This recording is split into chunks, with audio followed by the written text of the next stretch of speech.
The duck is back. The duck is back. Basically, the other day I said, oh, tomorrow I should be able to do a video of putting that seal in. And from that moment on, it just seemed to go completely down the toilet. So, let's go over what I was doing. So this is the tool that I made to do the job, and basically I put two. Where's my pointer?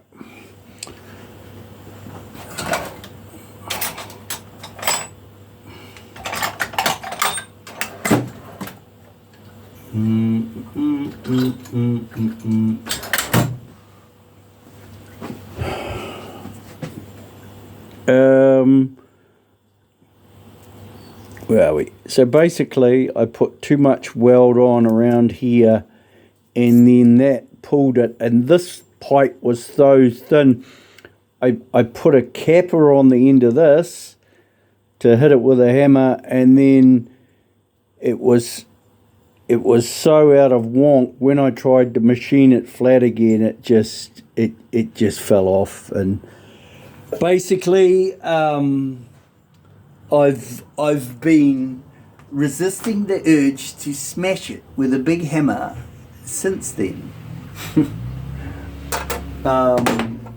The nose removal tool ended up being okay, but that too ended up going pear-shaped.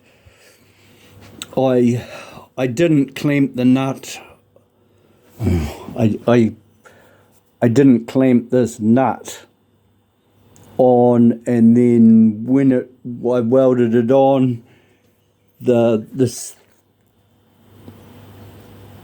center bolt here, instead of being straight with this plate, was all on the angle. Long story short, I had to redo it. But I've got it to the point now. So this is the tool. It goes in there. Goes in here, see?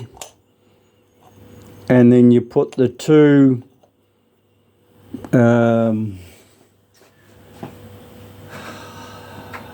what the manual says. What the manual says is you put your two bolts in there, and this is what holds the ignition in. Right. This is, you got to imagine that this is when it's on the bike, see? And you put this thing on after you've taken all the bolts out of the nose cone, and then you wind this in a little bit, and it pushes on the end of the cam. It pushes on the end of the cam, and Bob's your uncle, Nellie's your aunt, you know. And it just, like I said, I had one before, but it was just, yeah, I just needed a new one. And I'm 99. So anyway, so I said I was gonna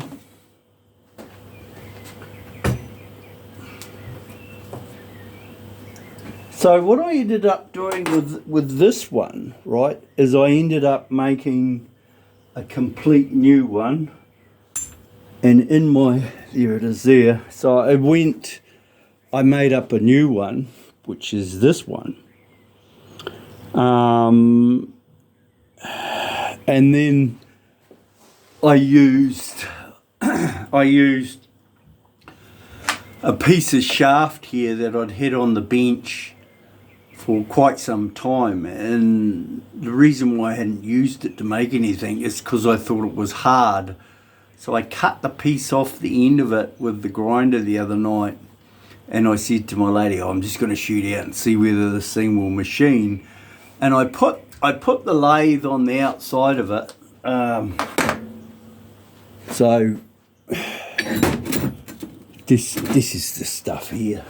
See? And anyway, I put that on there, and the lathe seemed to machine it, and I went, oh, it's not that hard. But of course, it was only the outside what was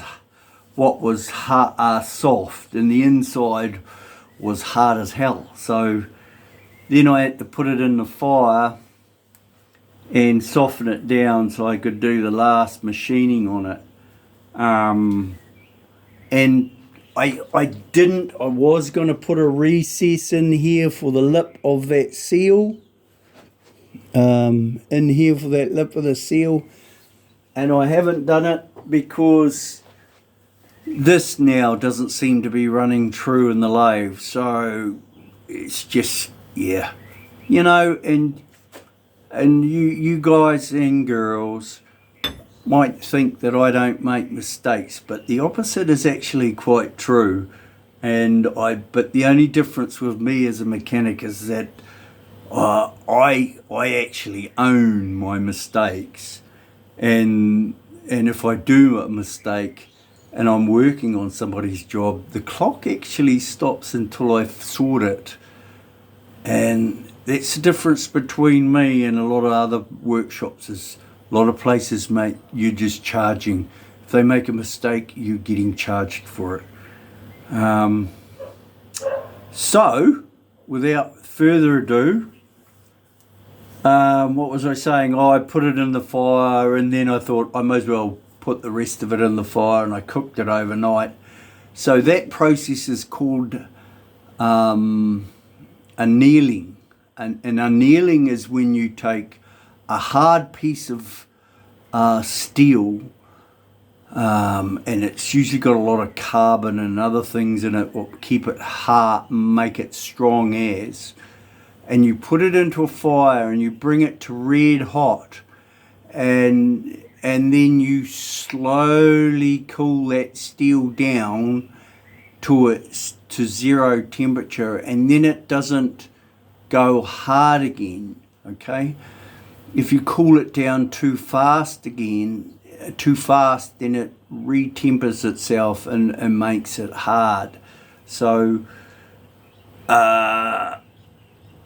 and I mentioned the fire because I used the fire in the house, what I used to heat our house with, and basically I just lit the fire and put the steel in there, had a fire for a couple of 3 hours, seen that they were glowing red hot, and then just shut the fire down and let them slowly cool till the next day, which is a lot easier. How most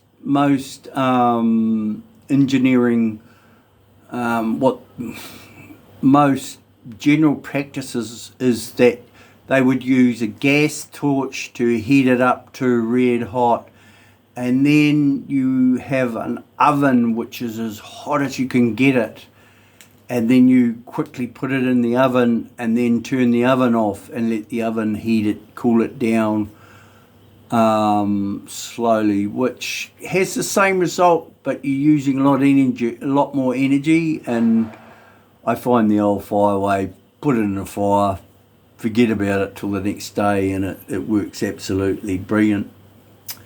So after that, blah blah blah, we're in between rains, so if it starts raining, I'm going to have to start yelling. But anyway, I said I'd do a demonstration of putting this seal in. I think this thing is good. It's going to do it. I just got to have a bit of a juggle around to get the camera into the right position, and I'll set it up. Let me try and reposition you so you can see what's going on. Hopefully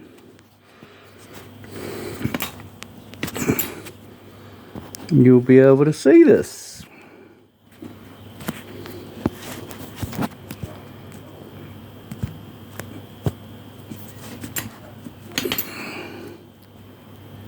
Right, I'm not sure whether this is going to work, but I'm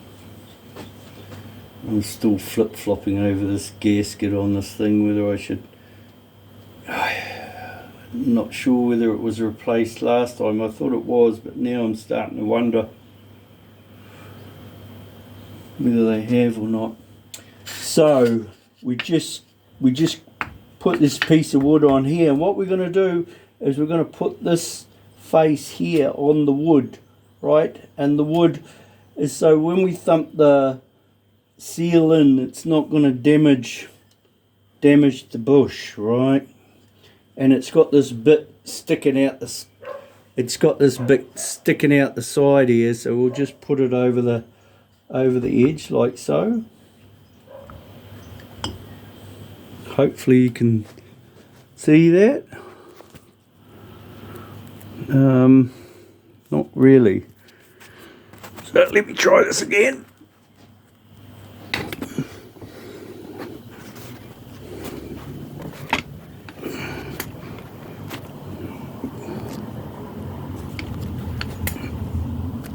Yeah, so you're not really gonna be able to you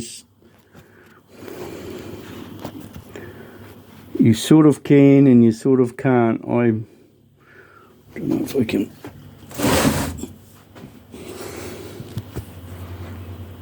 Yeah. Anyway, you get the guts of it. Want a hammer? You should do it. So we're just going to make sure that's clean in there. It's pretty clean.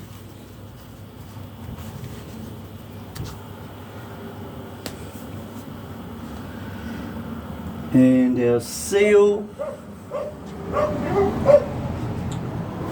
So the good thing about this system is that this shaft is lined, so it guides, it lines everything up. Okay, so we put a dab of oil on there, run it around here, right? Don't want an excessive, but we don't want it to stick on the seal as well. And we definitely don't want it on the outside of the seal. Okay? Because it's a tight one. Trust me. After years of doing these things, I look at them and I can tell that. Put that on, like so. Put it in there like so. Okay? Let's just see if that's... You can see that? I think you can. Okay, and then we sort of make sure it's lined up. Yeah, looks pretty good to me, and then it's just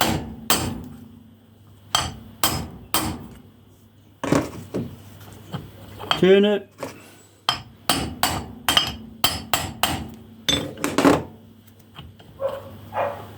Voila! One seal fitted.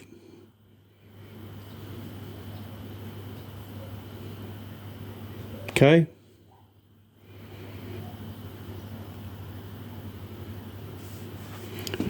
And I think that's good. I don't think it needs to go any lower. Let's just make sure that's down properly, because I have actually made it so it just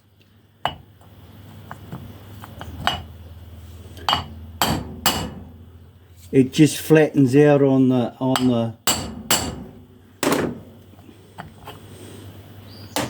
oh yeah, no, that's gone down. That's gone down perfect now. Let me have a look, bear with me. All right.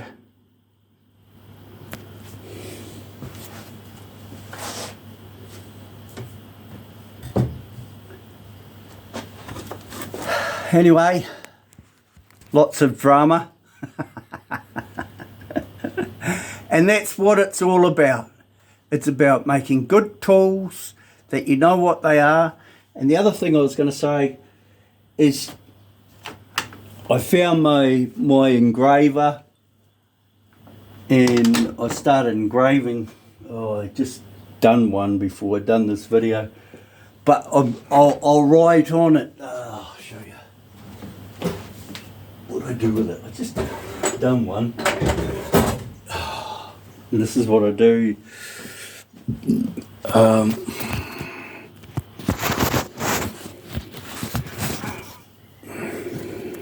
Where is it?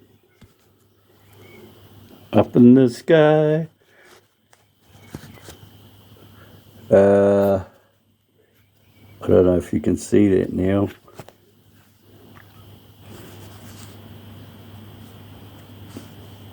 See? Harley cam nut tool.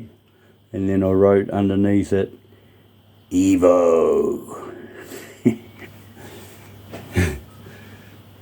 And I mean, that one's pretty obvious, you know, but, you know, then somebody else will know what it is, you know, like, anyway. There was something else I wanted to say, but it's gone now, so. Anyway, I hope you found this interesting, and whatever you do, don't like this video, okay? All right, have a good one.